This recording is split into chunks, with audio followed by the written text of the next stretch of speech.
Hey folks, John here. Just want to show you a quick little tutorial on how to use a program called Wireshark when we're talking about our NDI devices, and in particular how to use it to find devices that might be lost. Maybe you've got the wrong static address or something. There's a couple of cool little tricks that we can use Wirecast to get the tools that we need to get back to our devices, and I'm going to show you how to do that.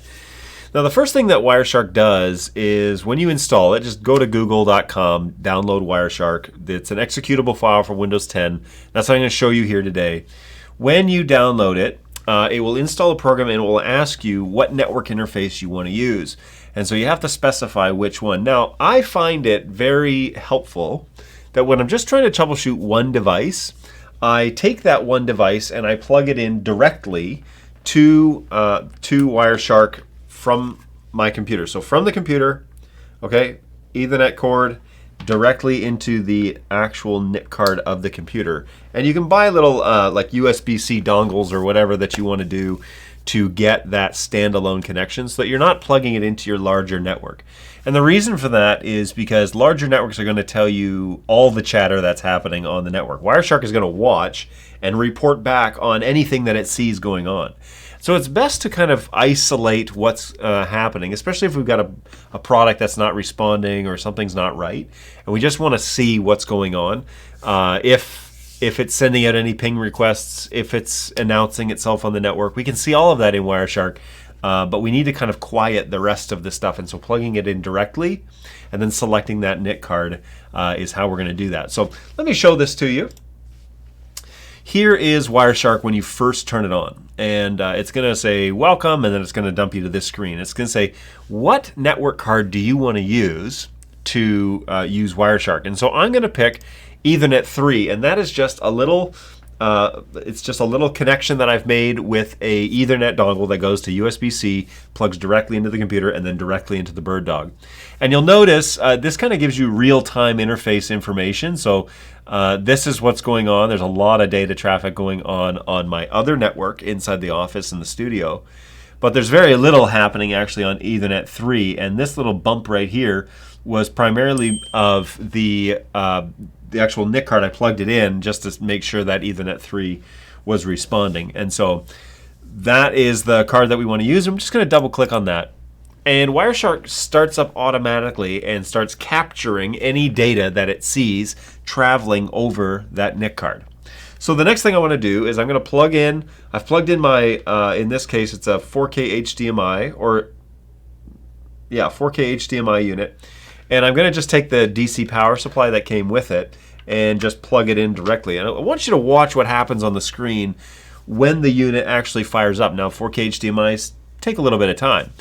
But immediately, as soon as the NIC card comes online, it starts sending out requests to whoever is listening saying, hey, I'm here, you know, this is my IP address, I've got a self-assigned in this case, and a fair bit of stuff is actually happening.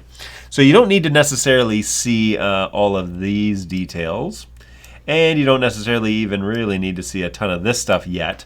But what we want to watch is all these colors and things going on. And the program will just run until you stop it. But what we want to do is wait until the device is fully booted up. And a couple of things we're going to discover a couple of things. And I'm going to do this in real time because why not? Why not show you how to do this in real time?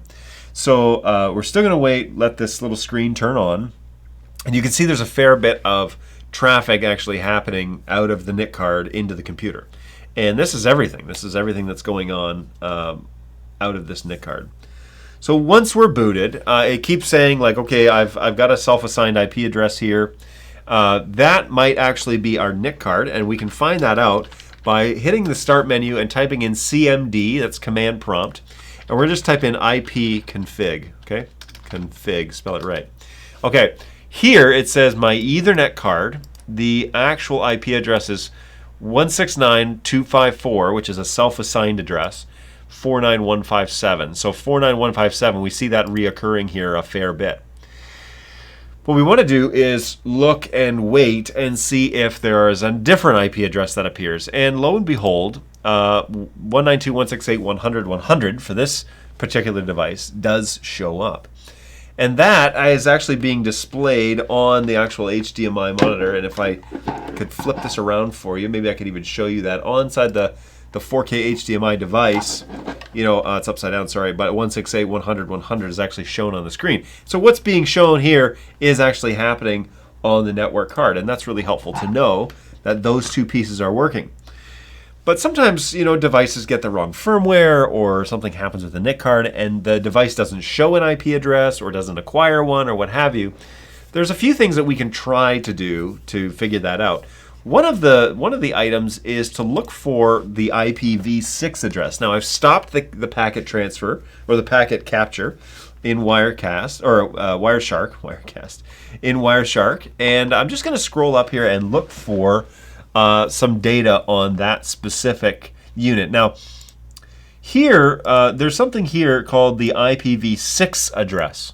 Okay, this is a different network protocol that's coming quickly, but basically all devices in the world will have a unique IPv6 address. And this is mine. This is the one that I've got here on this individual NIC card that's not connected to the internet, so you can't hack it or do anything like that. And I'm just going to look and see if this coincides with anything else going on inside the desk, and I think it does. I think this is that address.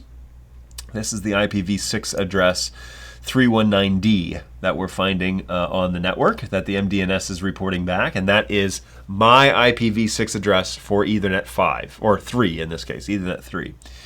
So now I want to look, and I'm going to go through the packets here, and I'm going to look for something that isn't 319D, okay, 319D. So I'm going to look for something else, another IPv6.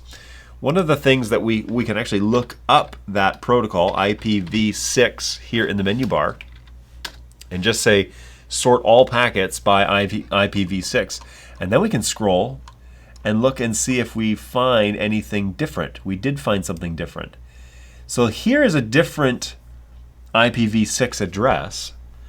And if I take that value, and let's just open up, here we can see some more details. So we drop down Internet Protocol version 6.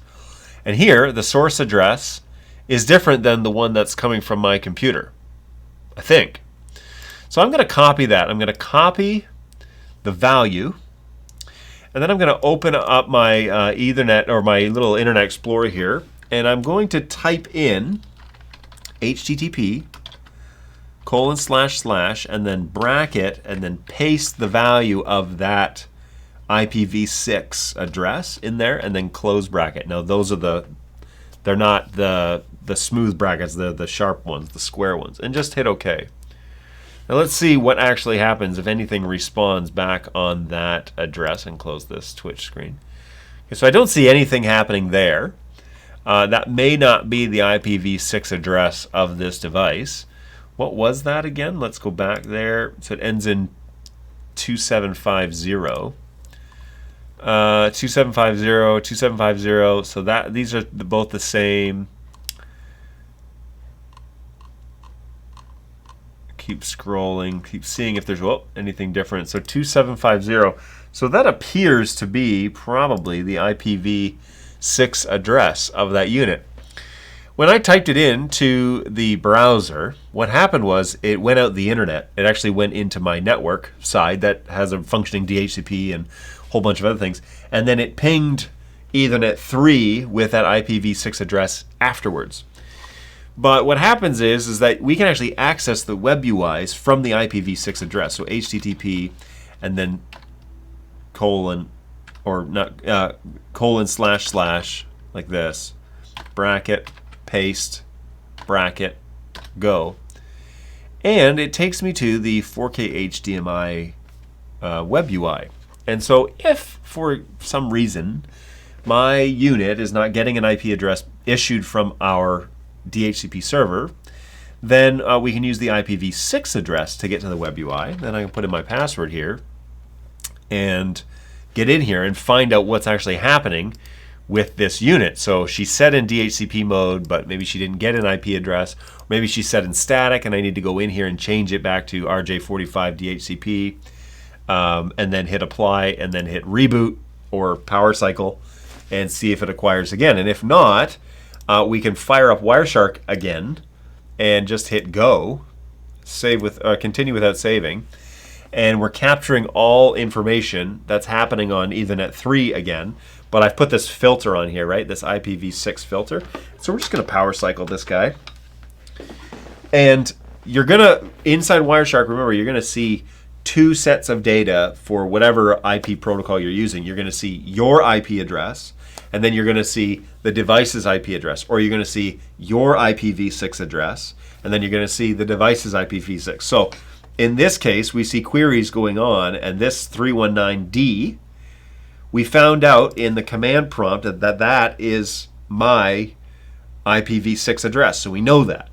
So on this isolated network, now I'm just going to wait and see if I see another IPv6 address that shows up, and sure enough, if you click on it, okay, you can do it while it's live, but if you click on it, it will put it in this little drop-down value right here, and then you can investigate that packet while the search is continuing. So here, drop that down, source address 2750, that's different than mine. We go back to Chrome, http:// bracket IPv6 bracket, enter.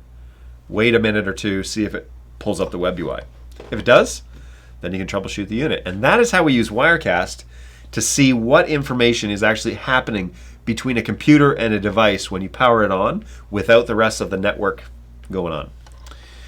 Now, if we were to use this on Ethernet 2, which is my network here at the office, well, first of all, I would expose my IPv6 address to the world, which is not a great idea. And two, you would see all packet traffic that's hitting your network card on your network. And so that's going to be a lot busier.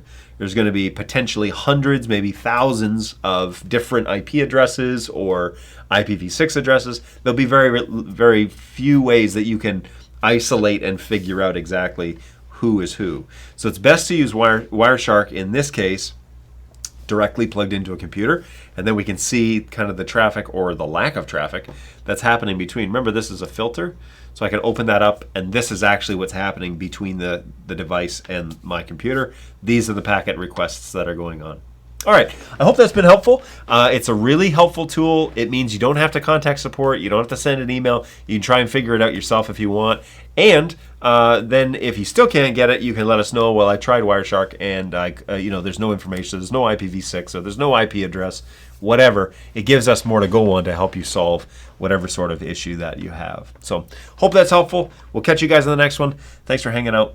We'll see you later. Bye.